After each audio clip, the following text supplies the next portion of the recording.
warahmatullahi wabarakatuh. Ismi Syifa binti Putri min Fajrul Masjid.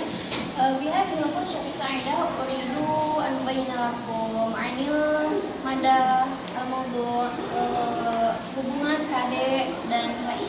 Kapan saat di dunia, nah di sini tertera ada hubungan KI dan KD, yaitu ya di mana kompetensi dasar dibuat dengan adanya kompetensi inti. Nah kemudian di sini ada penjelasan tentang kompetensi inti.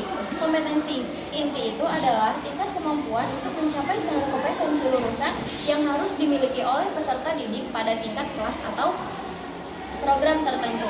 Kemudian juga di sini ada beberapa jenis-jenis kompetensi inti. Jenis-jenis kompetensi inti itu yang pertama ada sikap spiritual, kemudian sikap sosial, dan kemudian yang ketiga ada pengetahuan, dan yang terakhir ada tentang keterampilan. Nah, apa sih fungsi dan kedudukan kompetensi inti itu? Nah, di sini akan dijelaskan fungsi dan kedudukan kompetensi inti. Nah, sinkronisasi horizontal sebagai kompetensi dasar antara mata pelajaran pada kelas yang sama dapat dijaga. Sinkronisasi vertikal sebagai kompetensi dasar pada mata pelajaran yang sama di kelas yang berbeda. Nah, kemudian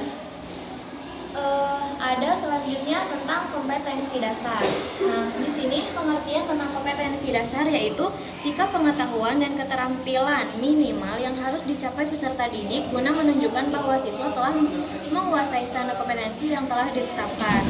Nah, kemudian ada beberapa jenis-jenis KD, yaitu ada jenis KD operasional dan tidak operasional. Nah, kemudian juga di sini ada fungsi dan kedudukan KD, yaitu menyusun indikator dari kompetensi inti sebagai pengembangan dari kompetensi inti untuk mencapai kompetensi inti, karena KD merupakan turunan dari kompetensi inti. Nah, kemudian ada di sini tentang apa sih hubungannya kompetensi dasar dengan mata pelajaran. Nah, di sini hubungan kompetensi dasar dengan mata pelajaran yaitu pengalaman belajar siswa terbentuk dari proses pembelajaran, yang mana proses pembelajaran tersebut mengacu pada kompetensi dasar. Nah, kemudian di sini juga ada tentang materi pembelajaran bahasa Arab tentang al-mihnah. Nah, al-mihnah. Nah, di sini ada dari KD 1 dan KD dari KI 1 tentang pengetahuannya itu 3.1 memahami fungsi sosial struktur teks dari unsur kebahasaan. Kemudian ada 2.2 menganalisis gagasan dari teks naratif.